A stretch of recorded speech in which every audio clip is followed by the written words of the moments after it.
Meus irmãos, boa noite a todos. Depois de termos sido elevados na presença de Deus, através do nosso prelúdio, com um grupo de louvor, eu queria pedir a você que fechasse seus olhos. Nós vamos orar, vamos colocar nossas vidas diante do Senhor nessa noite, pedindo a Ele que Ele fale ao nosso coração e que o nome dEle, somente o seu nome, seja glorificado e seja exaltado nesta noite. Feche seus olhos e vamos falar com o Senhor. Deus querido, nós nos colocamos diante de Ti nessa noite e rogamos a Deus que pela Tua misericórdia o Senhor fale, Deus, ao nosso coração, o Senhor nos instrua pela Tua palavra, o Senhor glorifique o Teu nome através dos atos deste culto. Nós Te louvamos, Senhor, e nós Te agradecemos em nome do Senhor Jesus. Amém. Eu queria convidar você a abrir a sua Bíblia no Salmo de número 13. Nós faremos a leitura apenas de um versículo, versículo de número 6. Salmo 13, versículo 6 diz o seguinte: Cantarei ao Senhor, porquanto me tem feito muito bem. Nós queremos agora dar a palavra ao grupo de louvor que irá conduzir os cânticos espirituais para a adoração ao nosso Deus, reconhecendo isso, que todo bem vem das mãos do Senhor e por isso nós precisamos cantar, nós precisamos louvar e precisamos exaltar o seu nome. Nós vamos ouvir o grupo de louvor nesse instante. Boa noite, irmãos. Vamos começar nosso período de louvor. E que durante essa música a gente pode refletir e realmente fazer o Senhor o nosso refúgio, o nosso libertador e o nosso amigo.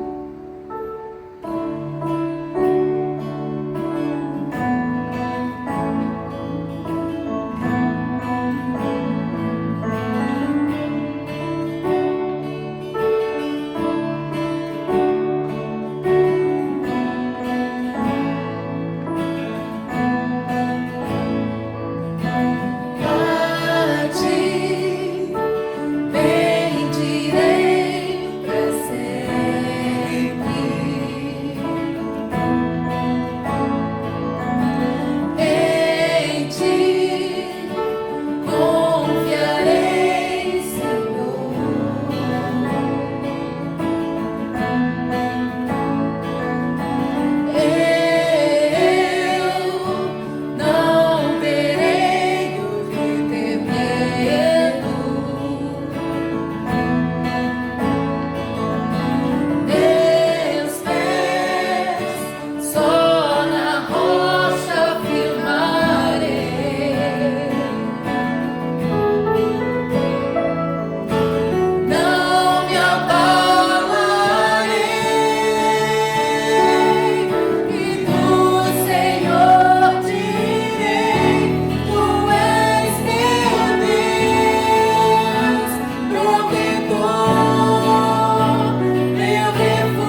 Queridos irmãos, vamos abrir as nossas Bíblias para a nossa instrução nessa noite, no texto do Salmo 59. Salmo 59. Nós faremos a leitura de todo o Salmo. Eu gostaria que você acompanhasse, por favor.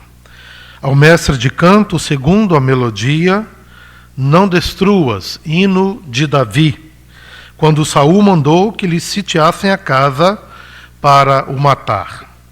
Livra-me, Deus meu, dos meus inimigos, põe-me acima do alcance dos meus adversários. Livra-me dos que praticam a iniquidade e salva-me dos homens sanguinários, pois que armam cilada a minha alma. Contra mim se reúnem os fortes, sem transgressão minha, ó Senhor, ou pecado meu, sem culpa minha, eles se apressam e investem. Desperta, vem ao meu encontro e vê. Tu, Senhor, Deus dos exércitos, és o Deus de Israel. Desperta, pois, e vem, de encontro a todas as nações. Não te compadeças de nenhum dos que traiçoeiramente praticam a iniquidade. Ao anoitecer, uivam como cães à volta da cidade. Alardeiam de boca, em seus lábios há espadas, pois dizem eles: quem há que nos escute? Mas tu, Senhor, te rirás deles, zombarás de todas as nações. Em ti, força minha, esperarei, pois Deus é meu alto refúgio. Meu Deus virá ao meu encontro com a sua benignidade. Deus me fará ver o meu desejo sobre os meus inimigos. Não os mates, para que o meu povo não se esqueça. Dispersa-os pelo teu poder e abate-os, ó Senhor, escudo nosso. Pelo pecado de sua boca, pelas transgressões dos seus lábios, na sua própria soberba sejam enredados, e pela abominação e mentiras que proferem. Consome-os com indignação, consome-os de sorte que jamais existam, e se saiba que reina Deus em Jacó, até aos confins da terra. Ao anoitecer, uivam como cães à volta da cidade. Vagueiam à procura de comida, e se não se fartam, então rosnam. Eu, porém, cantarei a tua força. Pela manhã louvarei com alegria a tua misericórdia, pois tu me tens sido alto refúgio e proteção no dia da minha angústia. A ti, força minha, cantarei louvores, porque Deus é meu alto refúgio, é o Deus da minha misericórdia. Vamos orar mais uma vez. Senhor Deus amado, pedimos que ao abrir a tua palavra, o teu Espírito abra também o nosso coração, de maneira que possamos compreender tudo aquilo que o Senhor tem preparado para nós nesta hora. Nós oramos, Senhor, nós te pedimos em nome do Senhor Jesus. Amém.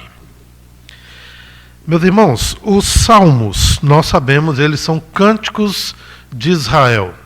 Nós já falamos isso uma outra oportunidade, que seria como se fosse o inário do povo de Deus do Antigo Testamento. Aquilo que os salmistas escreveram, todos eles, geralmente também estava relacionado a algum fato da história de Israel. E sobretudo, sobre a história dos reis de Israel.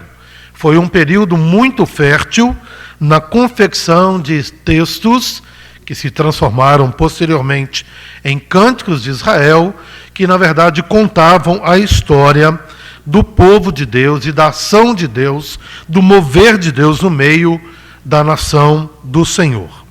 Se você voltar lá às suas páginas da Bíblia, até 1 Samuel, a partir do capítulo 19, e nós poderíamos ir até o capítulo 24 de Samuel, nós vamos encontrar, à semelhança do salmo que lemos nessa noite, títulos dos salmos relacionados a eventos na história de Davi, especificamente este rei, que foi um grande compositor de hinos em Israel. Por exemplo, o texto que lemos do Salmo 59, e você recorda que nós começamos fazendo a leitura do título do Salmo: ao mestre de canto, segundo a melodia, não destruas, hino de Davi, quando Saul mandou que lhe sitiassem a casa para o matar. Aquilo que Davi registra e coloca como um título, nada mais é do que a narrativa que é feita lá no livro de Samuel, no capítulo 19, a partir dos versos 11 até o verso 17. Se você caminha na leitura um pouco mais, 1 Samuel, capítulo 21, versículos de 10 a 15, você encontrará a história que dá base para o título do Salmo 56. Nós temos outros, 1 Samuel 21, também, versículos de 10 a 15, também vai dar o título ao Salmo 34. 1 Samuel 22, de 6 a 19, vai dar ocasião para o título do Salmo 52. 1 Samuel 23, versículos 19 a 29. Capítulo 26, versículo 1, também está relacionado à história do título que foi concedido ao Salmo 54. Salmo 57, o Salmo 142, a história desses salmos, o título deles está registrado em 1 Samuel, capítulo 24. Na verdade, irmãos, 14 salmos de Davi têm títulos associados a eventos da sua vida. Portanto, podemos dizer que aquilo que foi registrado como a história de Davi, situações reais, fatos que aconteceram ali nos seus dias, deu ocasião para que Davi mais tarde escrevesse cânticos, que são os salmos, e desse para esses salmos títulos contando aquela mesma história. Se você observar ainda na introdução ou no título desse salmo, você verá o seguinte: ao mestre de canto, segundo a melodia, não destruas. Esta expressão, ela também vai aparecer no Salmo 57, dois salmos anteriores a este, o Salmo 58, este Salmo 59 e também no Salmo 75. E muito bem poderia ser esta expressão, não destruas, como se fosse um ditado popular. Se você for até Isaías, capítulo 65, versículo 8, Isaías 65, versículo 8, assim diz o Senhor: como quando se acha vinho num cacho de uvas, dizem, não desperdices, pois a bênção nele, assim farei por amor de meus servos, e não o destruirei a todos. Veja que, muito próximo do que nós dissemos do Salmo, da expressão não destruas. Mas tem uma outra possibilidade, e eu gostaria então que você fosse até Deuteronômio capítulo 9, Deuteronômio capítulo 9, versículo 26, o versículo assim diz: orei ao Senhor dizendo, ó Senhor Deus, não destruas o seu povo e a tua herança que resgataste com a tua grandeza, que tiraste do Egito com poderosa mão. Alguns comentaristas ainda dizem que poderia ter sido muito bem uma oração de Davi, pedindo para que Deus não permitisse a destruição do seu povo, para que Deus guardasse a sua nação. Se você observar a partir do capítulo 19, até antes dele, e toda a história registrada em Samuel, você vai perceber que em vários momentos, não somente o povo de Deus, mas o reino de Deus, o reino de Israel, ali naquele momento, estava sendo ameaçado. E provavelmente aqui então é uma oração silenciosa de Davi pedindo: Senhor, proteja a tua herança, proteja o teu povo, não permita que as dificuldades que sobrevêm sobre a nação possam destruir o seu povo, ó Deus. Essa é uma primeira observação que nós fazemos aqui no nosso título. Mas se você observou bem ainda, diz lá: ao mestre de canto segundo a melodia. Esta expressão, ao mestre de canto, ela aparece em 55 salmos, dos 150 do Saltério, e tem o significado de ao mestre de música ou ao regente. E não é à toa que nós já dissemos que os salmos de Israel, os salmos que estão registrados na palavra de Deus, eles são cânticos. São momentos do povo de Deus cantar a sua própria história. E eu gostaria, nesse instante, de ir para o contexto do Salmo 59 que nós lemos. Eu gostaria, portanto, que você fosse até o texto de 1 Samuel, capítulo 19. 1 Samuel, capítulo 19. Nós faremos a leitura a partir do verso 11 até o verso 19. Esse texto é o texto que embasa não somente o título, mas toda a história do Salmo 59. 1 Samuel 19, de 11 a 17. Porém, Saul, naquela mesma noite, mandou mensageiros à casa de Davi, que o vigiassem, para ele o matar pela manhã. Disto soube Davi por Mical, sua mulher, que lhe disse: se não salvares a tua vida essa noite, amanhã serás morto. Então Mical desceu Davi por uma janela, e ele se foi, fugiu e escapou. Mical tomou um ídolo do lar e o deitou na cama, e pôs-lhe à cabeça um tecido de pelos de cabra, e o cobriu com um manto. Tendo Saul enviado mensageiros que trouxessem Davi, ela disse: está doente. Então Saul mandou mensageiros que vissem Davi, ordenando-lhes: trazei-mo mesmo na cama, para que o mate. Vindo, pois, os mensageiros, eis que estava na cama o ídolo do lar e o tecido de pelos de cabra ao redor de sua cabeça. Então disse Saul a Mical: por que assim me enganaste e deixaste ir escapar o meu inimigo? Respondeu-lhe Mical: porque ele me disse: deixa-me ir, senão eu te mato. Essa história dá ocasião para que Davi escrevesse o Salmo 59, não apenas recordando as dificuldades daquele tempo, mas, sobretudo, destacando que o agir de Deus, o poder de Deus se fez presente naquele momento. E eu gostaria então de falar sobre isso nessa noite. Primeiramente, trazendo alguns detalhes dos versículos deste salmo, mas ao final vamos fazer algumas aplicações para a nossa vida. E eu quero começar, portanto, no versículo 1. O versículo 1, Davi diz o seguinte: livra-me, Deus meu, dos meus inimigos, põe-me acima do alcance dos meus adversários. Na semana passada, nós vimos que quando Davi escreve o seu salmo, ele faz isso trazendo para si mesmo a experiência do cuidado de Deus na sua vida. E mais uma vez, Davi nos chama a atenção quando ele diz: livra-me, Deus meu. Davi reconhece que o cuidado não é apenas na vida dos outros, mas que o cuidado de Deus acontece na sua própria vida. E mais uma vez, ele vai usar aqui o pronome possessivo, dizendo que ele é o Deus meu.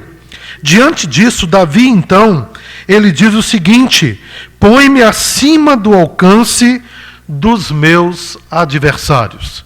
Este versículo, ele tem uma ideia muito importante. Davi não encontrou proteção em sua casa. Eu gosto de recordar quando eu era criança e que a gente tinha liberdade de ficar na rua até mais tarde. muitas vezes brincando de pique-esconde ou de qualquer outra coisa. Algumas vezes isso aconteceu. Nós estávamos na rua e de repente o tempo mudou, armou-se um grande temporal e a sensação de criança que a gente tem é de que o melhor lugar para a gente ir para aquela hora era a nossa casa. Porque a casa da gente dá para nós a ideia de um lugar de segurança. Agora veja, irmãos, Davi está dizendo: livra-me, Deus meu, dos meus inimigos, põe-me acima do alcance dos meus adversários. A história que lemos lá atrás diz que Saul cercou junto com seus homens a casa de Davi e ele disse: nós vamos ficar aqui até amanhã, porque amanhã cedo, quando Davi sair, nós vamos tirar-lhe a vida. Então Davi está dizendo que ele não encontra na sua própria casa a proteção que ele tanto esperava. Na verdade, a sua casa tinha se tornado um alçapão. É isso que o texto está nos dizendo, como que uma armadilha para que Davi fosse pego por causa dos homens de Saul ali na sua espreita. E agora, Davi, ele fala para Deus o seguinte: põe-me acima do alcance dos meus adversários. Ele precisava de um livramento que o colocasse acima do alcance dos seus inimigos. E você vai perceber no decorrer de todo o Salmo que Davi, ele está se referindo não a uma montanha, não a uma casa mais forte, não a um lugar onde a proteção poderia ser maior, mas ele vai se referir a este lugar como o próprio Deus. Veja, irmãos, no verso de número 9, ele diz: em ti, força minha, esperarei, pois Deus é o meu alto refúgio. Verso de número 16 e 17. Eu, porém, cantarei a tua força, pela manhã louvarei com alegria a tua misericórdia, pois tu me tens sido alto refúgio. Verso 17. A ti, força minha, cantarei louvores, porque Deus é o meu alto refúgio. Davi está dizendo: eu estou em apuros, os inimigos estão me cercando, a minha casa não é um lugar seguro mais, eu preciso ir para um outro lugar, mas na verdade eu preciso estar guardado por Deus.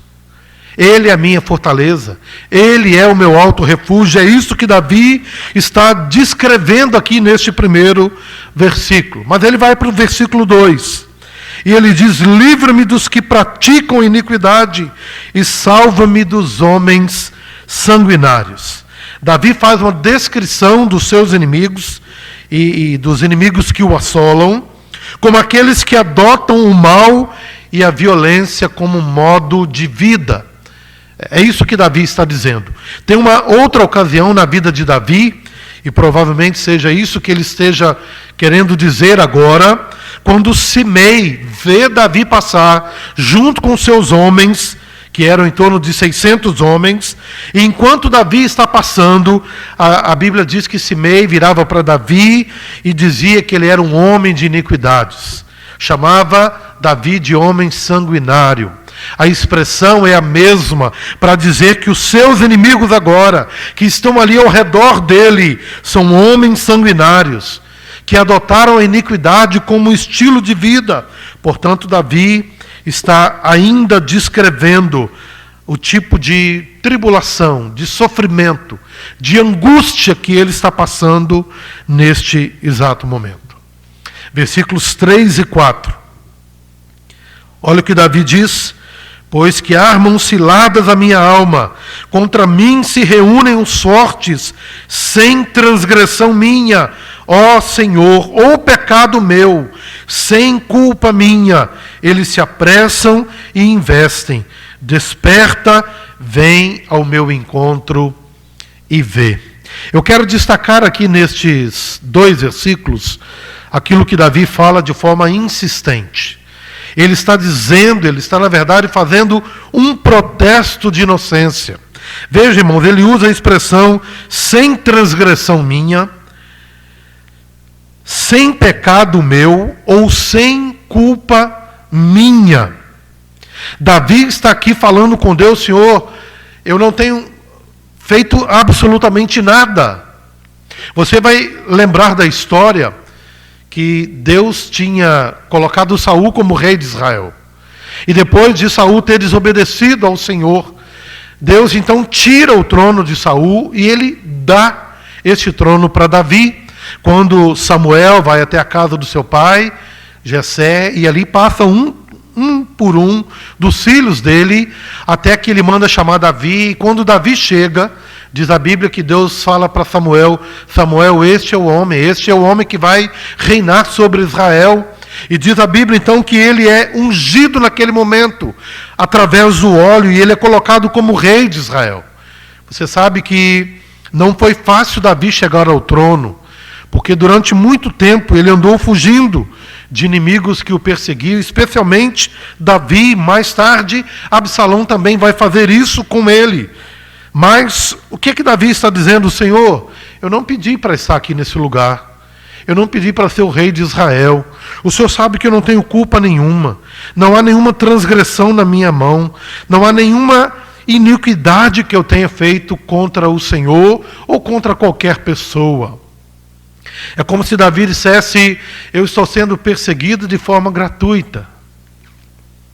Agora, eu queria que você fosse até 1 de Pedro, porque mais tarde o apóstolo Pedro, ele vai tratar deste assunto no capítulo 2, 1 de Pedro, capítulo 2, a partir do verso 18 até o verso 23.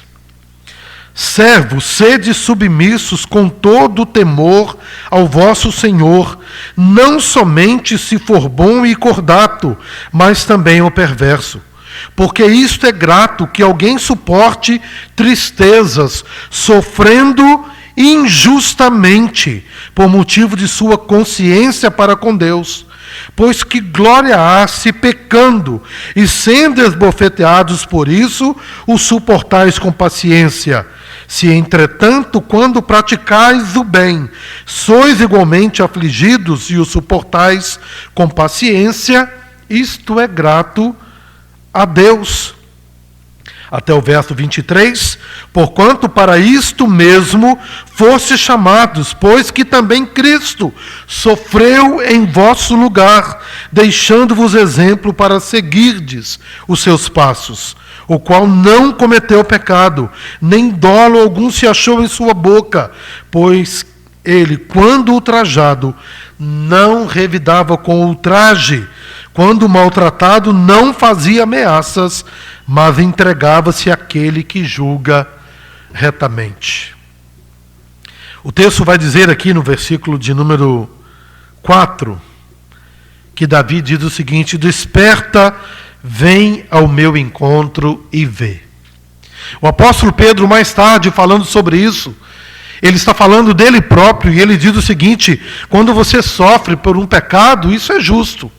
Mas quando você sofre sem ter cometido nenhum mal, pelo contrário, tendo cometido o bem, a glória está em sofrer tudo isso.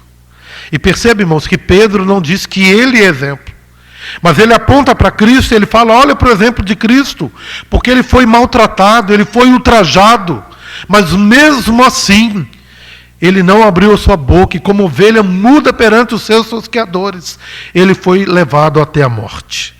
E Pedro então olha para Jesus e diz: este homem, ele é o exemplo para nós, porque a despeito de todo sofrimento, ele recorria àquele que julga retamente.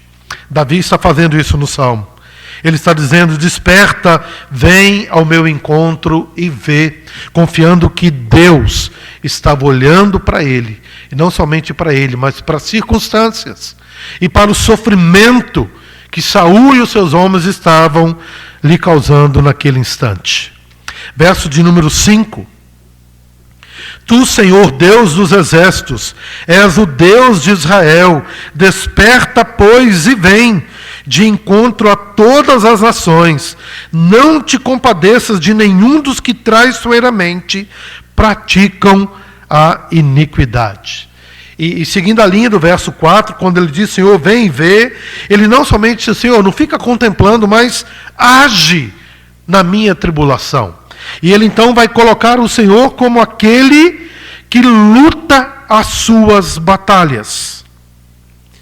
Você vai olhar aqui para o verso 5, e ele diz, Tu, Senhor, Deus dos exércitos. Ou seja, o Deus que batalha por nós. O Deus que luta a nossa guerra. O Deus que luta as nossas dificuldades. O Deus que luta por nós. Faz isto em nosso lugar. Davi sabia muito bem o que ele estava dizendo. Lá em 1 Samuel, capítulo 17. 1 Samuel, capítulo 17. Versos 45 e 46. Davi diz assim, disse ao filisteu, Tu vens contra mim com espada e com lança, e com escudo, eu, porém, vou contra ti em o nome do Senhor dos Exércitos, o Deus dos Exércitos de Israel, a quem tens afrontado. Hoje mesmo o Senhor te entregará nas minhas mãos, ferir-te-ei, tirar-te-ei a cabeça e os cadáveres do arraial dos filisteus darei. Hoje mesmo as aves dos céus e as bestas feras da terra, e toda a terra saberá que há Deus em Israel. O que Davi está dizendo? Ele está dizendo o seguinte, Deus sempre cuidou da minha vida. Quando eu era pastor, simples pastor de ovelhas, Deus sempre cuidou de mim. Agora, quando eu enfrentei, ou lembrando de quando enfrentei o Golias, ele também diz, o Senhor dos exércitos é quem vai vencer o gigante. Então veja que Davi, ele coloca a sua vida, ele coloca tudo isso diante dos pés do Senhor. Ele sabe que Deus é o seu Deus, o Deus dos exércitos, aquele que batalha a sua luta. Versos 6 e 7. Ao anoitecer, uivam como cães à volta da cidade, alardeiam de boca em seus lábios as espadas, pois dizem eles, quem há que nos escute? Davi, ele faz uma comparação. Ele está dizendo aqui que os homens de Saul, ali ao redor da sua casa, são como cães à espreita. São como cães à espreita. Lá em Jó, capítulo 24, versículos de 13 a 17, tem uma descrição muito parecida com essa, de cães que estão à espreita para atacar. A ideia aqui diz que esses cães gotejam saliva de suas bocas. É como se fosse um cão raivoso que está ali esperando para que passasse alguém, para que ele pudesse então avançar nessa pessoa. E Davi usa essa figura para dizer, eu estou cercado de todos os lados pelos meus inimigos, Por isso, Davi todo o tempo ele corre para Deus. Ele recorre ao Deus dos exércitos, aquele que cuida dele e que dirige a sua vida. Versos 8, 9 e 10. Mas tu, Senhor, te rirás deles, zombarás de todas as nações. Em ti, força minha, esperarei, pois Deus é o meu alto refúgio. Meu Deus irá ao meu encontro com a sua benignidade. Deus me fará ver o meu desejo sobre os meus inimigos. Davi, mais uma vez, e veja que ele continua dizendo, irmãos, o Senhor, Ele é o meu Deus, Ele é o Deus da minha vida. Ele tem agido não na vida dos outros, mas Ele tem agido na minha história. E Ele então agora, a partir daí, Ele vai dizer, em Ti esperarei. Olha o que diz o verso 9, em Ti, força minha, esperarei. Se você compara ao verso 17, quando lá na frente ele já reconhece o vir de Deus até ele, ele diz, a ti, força minha, ele não espera mais. Ele agora está dizendo, cantarei louvores. A ti, força minha, esperarei, para que o Senhor vença os meus inimigos. Mas agora no verso 17, a ti, força minha, eu cantarei louvores. É como se Davi antecipasse o final da história, no verso 9, dizendo, olha, eu clamo para que Deus venha ao meu encontro, mas eu já estou dizendo lá na frente que Ele veio até mim, por isso Ele é digno de todo louvor e de toda a glória. O futuro que é expresso no verso de número 10, meu Deus virá ao meu encontro, se torna realidade no verso 16. Eu, porém, cantarei a tua força, pela manhã louvarei com alegria a tua misericórdia, pois tu me tens sido alto refúgio e proteção no dia da minha angústia. O verso 10 ele fala, Senhor, vem. Verso 16 ele fala, Senhor, obrigado que o Senhor está aqui. E no dia da minha angústia, o Senhor tem cuidado de mim. Deus é colocado em primeiro plano todo o tempo na vida de Davi. Versos 11 a 13. E nós vamos caminhando já para o final. Não os mates, para que o meu povo não se esqueça. Dispersa-os pelo teu poder e abate-os, ó Senhor, escudo nosso. Pelo pecado de sua boca, pelas palavras dos seus lábios, na sua própria soberba sejam enredados, e pela abominação e mentiras que proferem. Consome-os com indignação, consome-os de sorte que jamais existam, e se saiba que reina Deus em Jacó, até aos confins da terra. Você vai perceber algo aqui que chama muita atenção, irmãos. Olha o que Davi está dizendo. Veja que toda essa história está mostrando que o trono de Davi está sendo colocado em perigo, porque o inimigo quer, de qualquer maneira, impedir que ele ocupe o trono. Mas Davi vai descrevendo tudo isso diante de Deus, e agora no verso de número 13, na parte final, ele diz o seguinte: se saiba que reina quem? Davi? Não. Ele diz, e se saiba que reina Deus em Jacó. Percebe, irmãos, que o pedido de Davi não é propriamente um pedido para que Deus faça a sua vontade. Ou seja, que ele ocupe o trono, que ele reine sobre Israel, mas é para que o próprio Deus reine sobre o seu povo. Ele pede que o seu povo não se esqueça de olhar para os seus inimigos e aprender com o fim deles. Ele pede isso no começo, versículos 11 e 12. Mas agora ele está dizendo o seguinte: que seja reconhecido Deus como rei que governa em Israel, também não, até aos confins da terra. Davi tem uma percepção muito mais ampla do que o reino de Israel. Ele tem a percepção do reino de Deus sobre toda a terra. E é esta a oração de Davi aqui nesse salmo. Senhor, que o Senhor venha reinar, que seja através da minha vida no trono, mas que o Senhor dirija a história do seu povo. Versos 14 e 15. Ao anoitecer uivam como cães à volta da cidade, vagueiam à procura de comida, e se não se fartam, então rosnam. Veja, irmãos, que no verso de número 7, ele diz: alardeiam de boca, em seus lábios a espada, pois dizem eles, quem há que nos escute? Ele está falando aqui dos cães, que estão latindo todo o tempo, querendo pegar a presa. E agora no verso de número 14, 15, ele diz: vagueiam à procura de comida, e se não se fartam, então rosnam. Porque veja só, irmãos, se o cão está à espreita do inimigo para tomar a sua vida, agora, diz o texto, eles procuram comida e eles não se fartam. Ou seja, Deus cuidou de Davi. Deus não permitiu que ele se tornasse como uma presa para esses cães que estão ao redor da sua casa. É isso que Davi está dizendo. Aquele que eu clamei, Senhor, venha, de fato ele veio.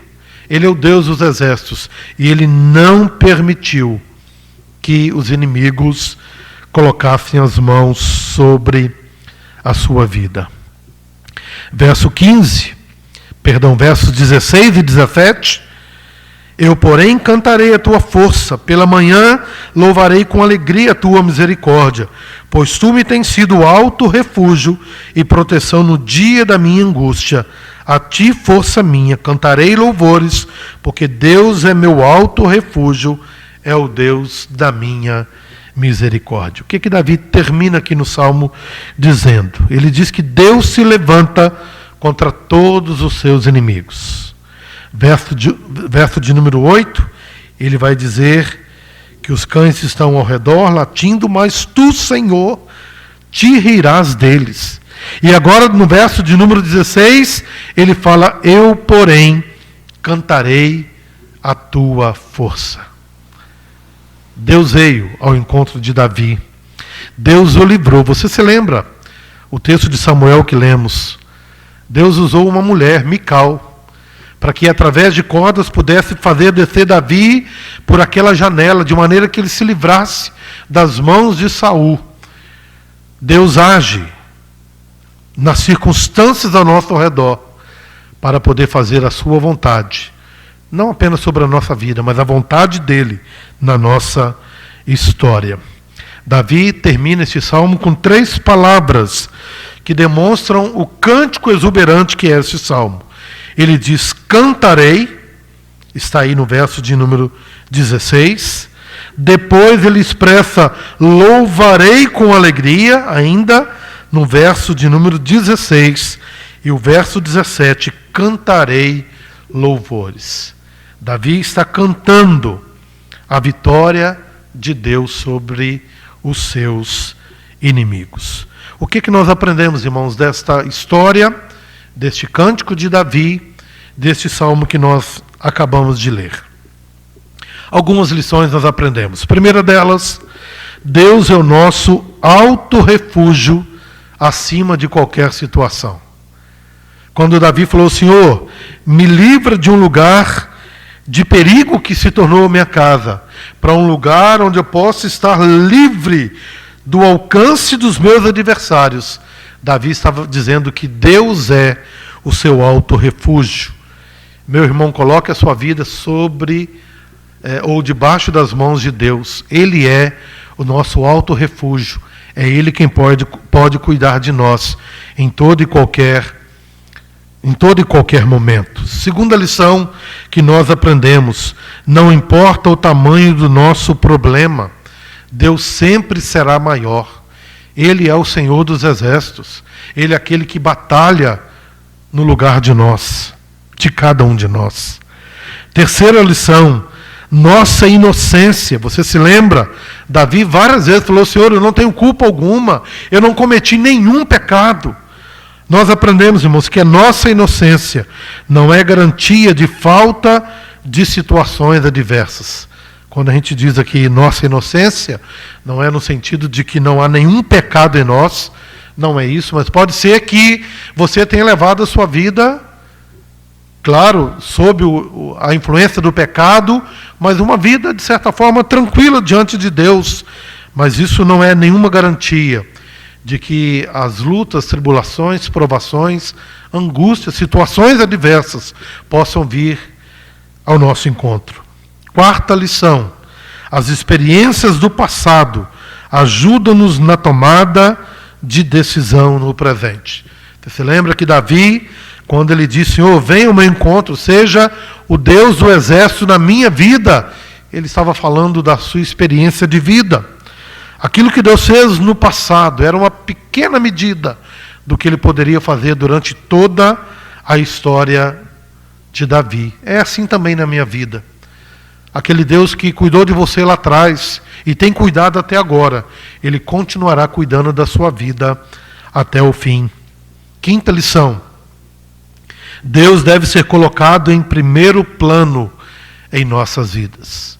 A despeito do reino de Davi está sendo colocado em perigo naquele instante, ele fala, Senhor, vem o Senhor mesmo, o Senhor reina, não apenas sobre Israel, mas sobre todos os confins da terra. Deus deve ser colocado em primeiro plano sempre em nossas vidas. Nesse aspecto, nós às vezes somos muito egoístas quando pedimos coisas que é do nosso interesse. mas devemos orar diante do Senhor pedindo: Senhor, faça aquilo que é para o bem do teu reino e para a glória do teu nome. Ainda Deus, e não nós, deve ser reconhecido como aquele que governa em todos os momentos. Davi, diz a Bíblia que ele andava com 600 homens, que eram seus guerreiros. Davi, em algumas outras oportunidades, destacou os valentes que ele tinha no seu meio. Davi tinha alguns recursos ao seu redor, mas ele não confiou nisso. Ele não confiou nisso. Ele apenas estrebou a sua vida na presença de Deus, porque ele sabe que Deus governa todas as coisas. E por fim, irmãos, todo livramento é um direcionamento para rendermos louvores ao Senhor. Quando Deus cuida de nós, Ele faz isso para que a gente tenha o nosso coração cheio de gratidão por todas as suas bênçãos, pelo cuidado dEle, pela proteção dEle todo o tempo da nossa vida. Que as circunstâncias adversas que serão colocadas e vencidas pelo próprio Deus tragam ao nosso coração o desejo de nós estarmos cada dia mais diante dEle, rendidos aos seus pés. Que Deus nos ajude, que Deus nos abençoe, que Deus continue falando ao nosso coração nesse instante. Vamos orar. Pai querido, mais uma vez nós rogamos para que a Tua palavra, que foi lida e explicada nesta hora, venha falar, ó Deus, ao nosso coração, de maneira, ó Deus, que possamos colocá-la em prática e termos o Senhor como nosso único refúgio, como alto refúgio da nossa vida, para que a gente confie todas as nossas dificuldades no altar do Senhor. Tenha misericórdia de nós. Nós oramos, pedimos e agradecemos por tudo em nome de Jesus. Amém. Que a graça do nosso Senhor e Salvador Jesus Cristo, o amor de Deus, o nosso eterno Pai, e as consolações do Santo Espírito de Deus estejam sobre a nossa vida, hoje e para todo sempre. Amém.